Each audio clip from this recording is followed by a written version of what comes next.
I just, I just, I just speak my peace, keep my peace.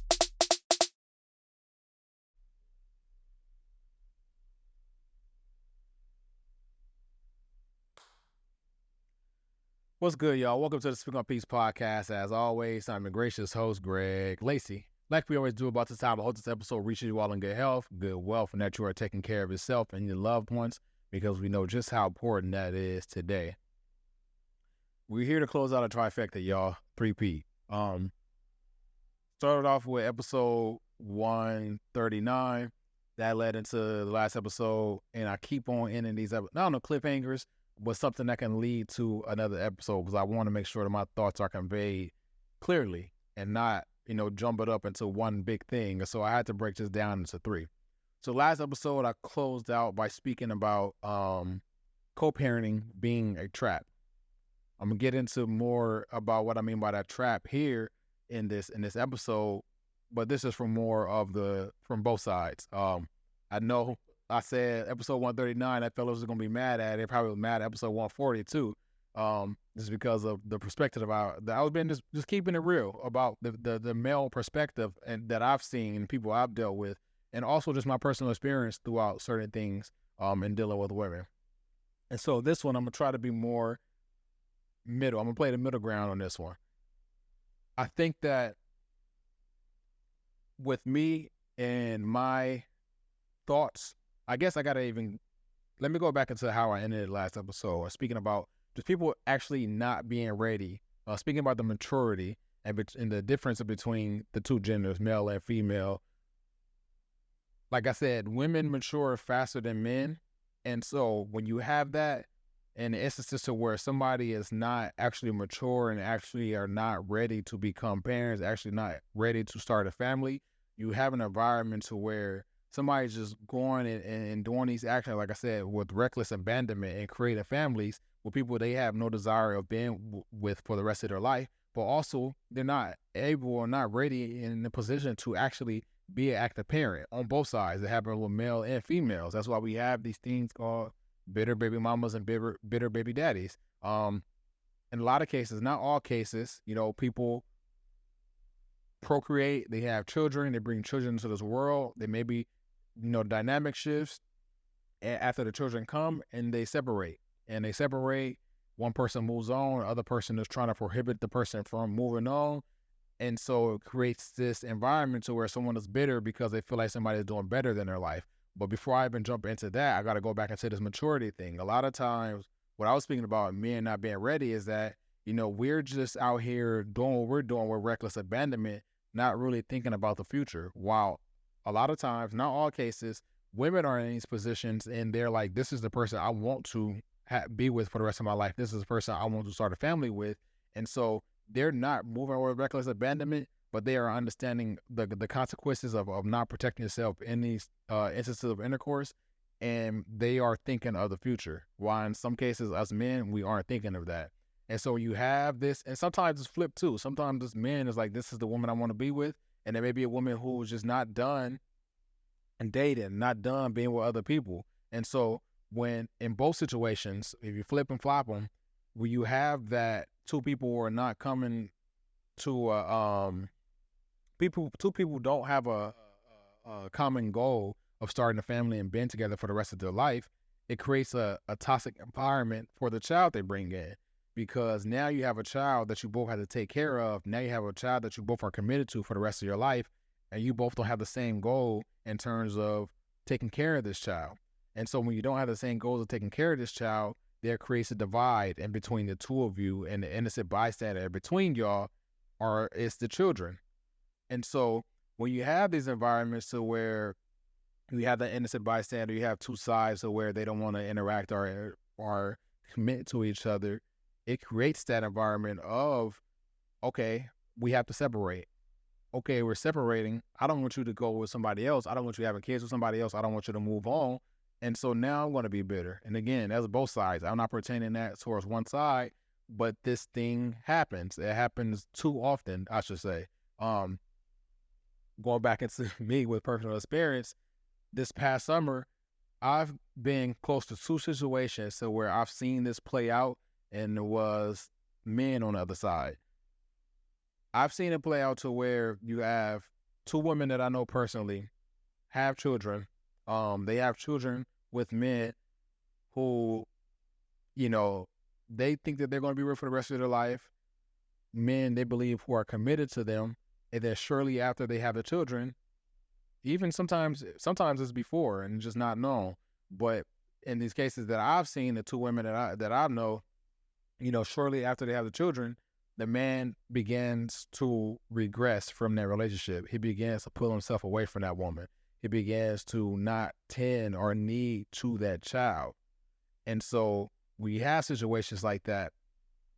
What a lot of time I see with men is they expect women to just stick through all that, stick through me not wanting to deal with you, me out here dating and being with other women, because you have my child, you're going to stick around for ever.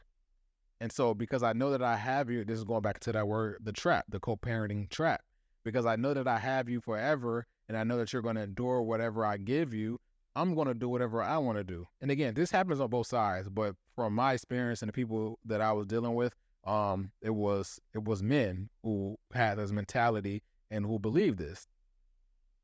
The worst threat to men is women coming to their own. What I mean by coming into their own is their mind state shifts. They hold on so long to relationships. They hold on so long to the bond and want to create a family with someone until the point that they can't endure it no more. I don't know. A lot of times it's a traumatic experience. Sometimes it's just they have a wake up call. It don't have to be a traumatic. And one morning they wake up and realize this is not the person I want to be with. This is not the person who I want to be in a house with. If they're cohabitating. And the worst threat to these men in this situation is that these women come into their own mind and realizing that I don't have to take this anymore. And the minute that happens, these men flip out. They then become controlling. They become possessive. They become more worried about the person that were enduring all the BS that they were putting on them rather than the child. Because at that point, when a woman is saying that they're going to separate from somebody and they're going to move away from somebody, they've endured a lot and they've taken a lot to realize that, okay, that was the last straw and that's it. Like, I'm not doing that anymore. I have zero tolerance for that. And so the minute that you remove yourself from that situation, a man's ego is threatened because he once thought that he had you at his fingertips. He thought he had the world in his palm. And now you're removing it. And so now things are shifting. So now you create these, we have the bitter baby mamas and daddies, but we also have these fake crazy baby daddies, which I've seen in these situations to where they want to be controlling. They want to have every ounce of control over your life as they can.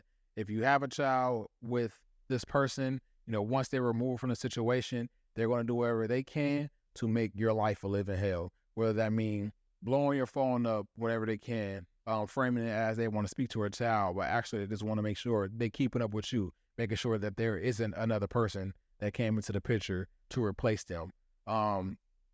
Whether that means, framing things another way so that, they want to see the child, but actually want to see you, again, to keep up with you, to keep control of you. In a lot of these situations, these men did not actually care for the child as much as they care for keeping up with the woman that moved away from them. It's unfortunate, but it happens. Even in these situations to where, that they separated and the parent moved on, men will go to an extreme to have control over women, especially these fake crazy baby daddies is, especially when a threat does come, when that person, that potential stepfather or stepmother, or whatever the case may be, comes into that child's life, they then begin to care about the child. The focus is shifted, is less on the actual ex-partner, but it's still on the ex-partner, but it's now, okay, I'm going to do whatever I can to make sure that this child, not that I actually want to take care of this child, but I just want you to know that it can't nobody replace me. We as men, we deal with, and I'm grateful that I don't have any kids. I'm grateful that I don't have nobody that I split with and my child has been raised by anybody else, but I can imagine, what that could do to a man's ego, just considering, how sensitive we are about our egos. I was speaking about my personal experience and, not having children. I've wanted to be a father since I was 19 years old. The problem with that is, the people that because it's been multiple, the people that I thought that I was supposed to bring children into this world with weren't people that I thought I was going to be with for the rest of my life.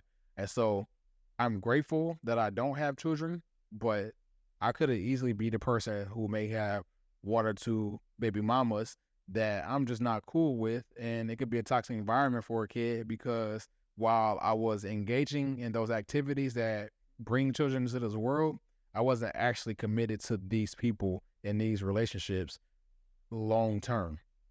And so I was contributing to this toxic environment, this unhealthy environment of I'm just going to do whatever I do with reckless abandonment, and whatever comes may comes. But I'm gonna be quite frank with y'all, I would not have been ready in either of those situations. Whether I was 19 or whether I was in my 20s or whether it was today. Like the people that I thought that I was ready to bring children in this world with were not people that I was ready to bring in this world. And so with that shift, and it took me maturing. That's what it came with. It came with me realizing that question that my therapist asked. It came with me realizing that I can't be moving around reckless anymore. I can have fun. I can enjoy what I want to enjoy, but I had to at one point realize that this fun ends. And I've seen many people in those situations where they were just having fun and they have no slip ups and things like that. And then that fun ends, and now here you are stuck with a person who, is bringing a child to this world that you don't actually want to be with. And so going back into these situations with these women I know, they're dealing with those type of men, the type of men who feel like they had the world at their feet because they were bringing a lot of pain into these women and thought the women were going to keep enduring this pain as long as they can. And then once the woman removed themselves from the situations, they realize that, oh, shoot, well, now I got to shake some ish up. And so now I'm going to create the most toxic environment for you, the most unstable environment for you, so that you cannot move on, so that you cannot find happiness by yourself or happiness with someone else. Because the minute you do that, then my ego is bruised. And it's unfortunate, but we see it happen a lot. I pulled up this stat. Granted, it's from 3 years ago. It's from 2020, but it was from I forget where I got it. I have to look at the source. But it's the U.S. Census Bureau. So the U.S. Census Bureau has provided statistics on Black households. It says living arrangements of children under 18 by race. For Black people, 38% of children under the age of 18 live in a house with two parents married. And that surprised me that rate was that high. Again, for Black people, 3% live in a house where two parents are not married. Same for Black people, 46%. So nearly half of children under the age of 18 years old who are Black live in a house where it's only the mother. Now, granted, you have to take into account that mass incarceration happened, especially for people my age, people younger than me, people a little bit older than me as well. So where our fathers have been taken away and given these crazy extensive amount of years served a crazy amount of years in prison for crimes that did not deserve those amount of years. So you have to take that into account, that also inflates this number. But also you have to take into account that there are some people that factors into this percentage of this 46% that just weren't ready to have children. Again, with Black people, you have 5% of the survey who live in a house with only their father. And then lastly, you have 8% who live in a house with no parents at all. So think about that. Of this pool of people who are surveyed, children under the age of 18 years old, nearly half of them are living in a house with only their mother. Again, you have to factor in mass incarceration. That's spiking that percentage as well. But you also have to understand the maturity factor. The fact that there are nearly half of this pool living with only mother, and then you have only 4% living with only father. That disparity is, and that gap is wide and large. And so when I go back into this discussion about maturity, I think that shows with that discussion of what these households look like. We, as a people, we have to be better about how we vet the people we're dating, also vetting the people we're having children with on both sides, men and women. There's this term called people showing a representative, meaning, essentially putting on the front. Like when you're dating somebody, they're putting on the front, not actually showing their true colors until, a year in, whatever the case it may be. We have to be better in getting through that representative and getting to the person that we actually want to speak to. Because when we're dealing with representatives and we're love bombed and we're dealing with so many other things, and then we decide to procreate and bring children to this world, you tend to find out people's true colors once that child comes. So let's be better about the environments that we're creating. Let's be better about vetting the people we are starting families with, because we don't want this number to be that damn high to where nearly 50% of the pool. Granted, 37 of them are living in a house to where parents are married, and that surprised me that's high. So shout out to y'all who are contributing to that. But also, it's very telling that with that number being that high, 50% of this bucket living in a house with only their mother. We have to do better, fellas. We have to do better, women. Let's be more mindful about our actions. Let's be more intensive in the people that we're dealing with. Let's be more mindful about the situations we are in, that we are bringing children to this world with. I personally am one. I'm a product of a broken home. Like I said, my parents had me very young. Some people may not think 20 is young, but for me, just consider where I was at when I was 20. 20 is very young to me. They stayed together for some years, and then they broke up. I don't know if it wasn't that one side was ready, the other side wasn't ready, but that's not a fun thing. It's not a fun thing to be dealing with your parents individually. I've had memories of dealing with my parents as a unit, and I have memories of dealing with my parents individually, and that is not fun. And I don't think that anybody would tell you that's not fun. And not speaking about just my situation specifically, but I'm speaking about in generally. A lot of times, what happens in these situations is you don't have two people that's ready to start a family, and so we have to be very mindful of that. That's all I got for y'all this week. Before we do get out of here, about what to watch for this week. I don't have a what to watch for this week. I had something on top of my mind, and then I forgot it. I saw a lot of stuff this summer, and so I can't think of what to tell y'all to watch. I got to give y'all something. Rap Shit is back on HBOMax. So my what to watch this week is Rap Shit on HBOMax. Once again, my what to watch for this week is Rap Shit on HBOMax. That's the Big One Piece podcast for this week. I'm out.